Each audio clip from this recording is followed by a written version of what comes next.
Hello and welcome to another episode of Secrets and Mysteries. This is episode 21, the CIA declassified document called The Adam and Eve Story by Chan Thomas. It's spelled C-H-A-N Thomas.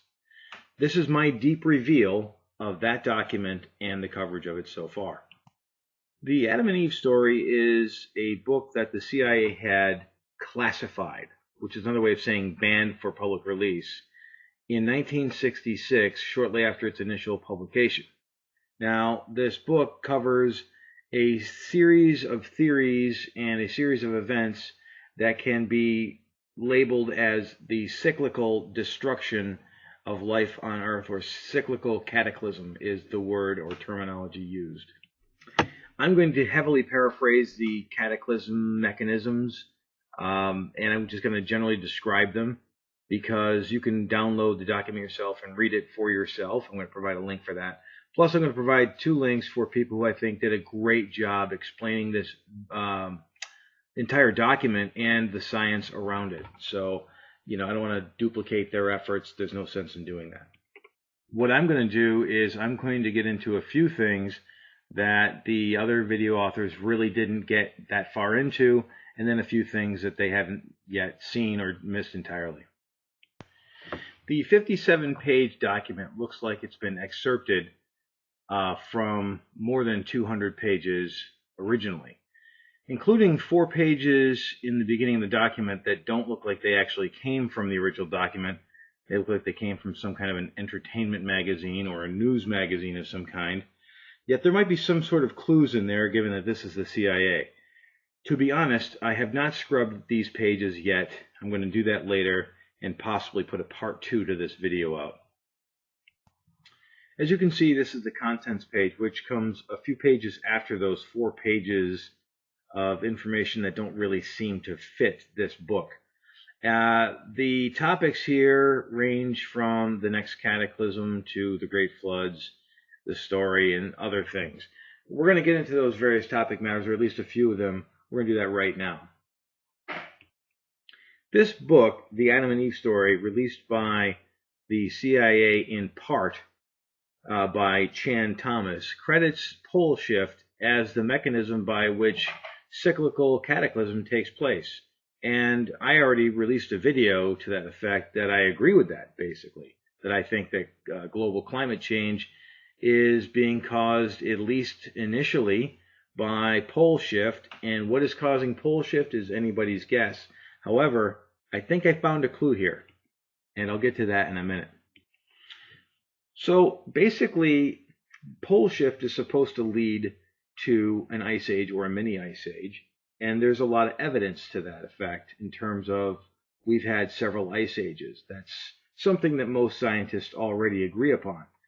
What they don't agree upon is timing and causes and the overall effect on the environment, and whether or not it was actually a global catastrophe or more localized into certain regions.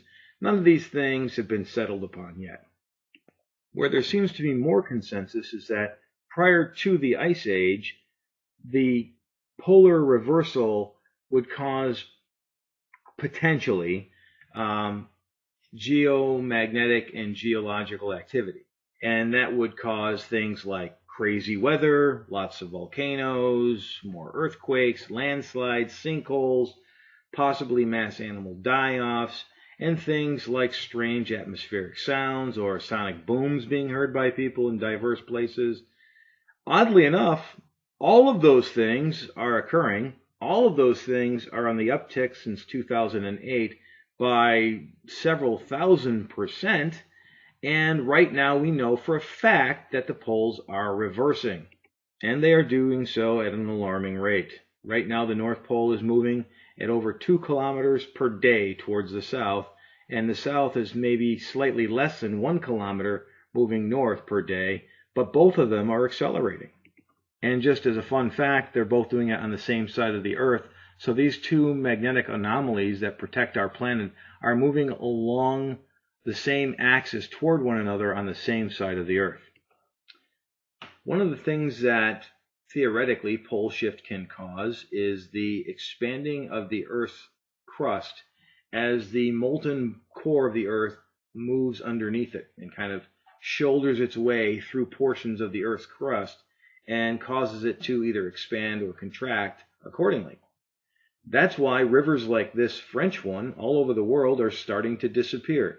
This is a very new phenomenon. This just started happening in 2018 to any extent that I'm aware of, and I've been tracking this sort of thing for 10 years. So this is a new phenomenon, and it is happening all over the world. Not just rivers, but streams and lakes and ponds and so forth. Possibly even the Dead Sea. So this is something to look out for, and this is another indicator that possibly pole shift is having some effect on the condition of the Earth's surface. The fact that this book had become classified or partially banned by the CIA shortly after its publication in 1966, only to be later released through Freedom of Information Act in 2013, is strange because it doesn't really discuss anything that science hasn't been openly talking about. However, it does really lean heavily on the idea that pole shift is the reason for these cataclysmic events that seem to recur over time. But even that's not really strange. I mean, not really. People have known that pole shift has occurred. To attribute that to cataclysmic events or severe weather changes or both, not really that incredible, right? I mean, that's something that could occur. It might be scary if that's happening right now. I can see why, if the CIA was aware of that fact in the 1966, by that fact I mean that the poles were shifting and accelerating, and they extrapolated out the time to realize that fairly soon there would be full pole reversal, and all of that comes with it, all of the catastrophe and calamity that comes with it. I could see where the CIA might think that keeping that under wraps for a period of time would be a good idea so that people wouldn't go into panic mode. However, is there something more to the story than meets the eye? The author's name is a problem, in a sense. It's a few problems. One, this person doesn't actually seem to exist. That's one problem. Two, if he does exist, this name of his is a pseudonym, and we don't know who the actual author is. Three, and much more importantly, is the meanings of this guy's name. Chan is the Sanskrit meaning for shining, and Thomas is the Aramaic name for twin. Shining twin. Why would that be important in a document that talks about cataclysm caused by pole shift? Let's take a look at that. If we were looking for some kind of shining twin that could cause pole reversal, which then in turn would cause certainly global warming, which would be followed by a global ice age, earthquakes and volcanoes and red tides and mass animal die-offs and sinkholes and landslides and strange sounds heard all over the world and rivers disappearing. If we were looking for some kind of twin that was shining, where might we find one? And if this is a cyclical event, might it be that people before us would have been looking for the cause as well? Maybe they saw it. Maybe they etched it in stone. Why would someone take the time to draw one moon and two suns in the same sky? Another good question. Might it be that the Earth, like many stars, lives in a solar system that has a binary star system? What's a binary star system? Well, that's a system where your sun, your star, would have a shining twin, which would be called a star also. And in many cases, the lesser star has a larger elliptical orbit, which means it doesn't come around that often. You know, it takes longer to come around and make itself well known to us because it's smaller. and therefore to kind of keep the math between the two mass of the stars equal in terms of rotation, it necessarily has to have a much larger orbit. Now, a small sun is still a pretty large object, obviously. But some suns are really difficult to see on top of the fact because they are emitting a largely infrared or possibly other spectrums of light, band of light radiation. And whether or not you know this, your eyes cannot see into the infrared spectrum. So if there's an object in the sky that mostly emitted infrared light, you probably couldn't see it.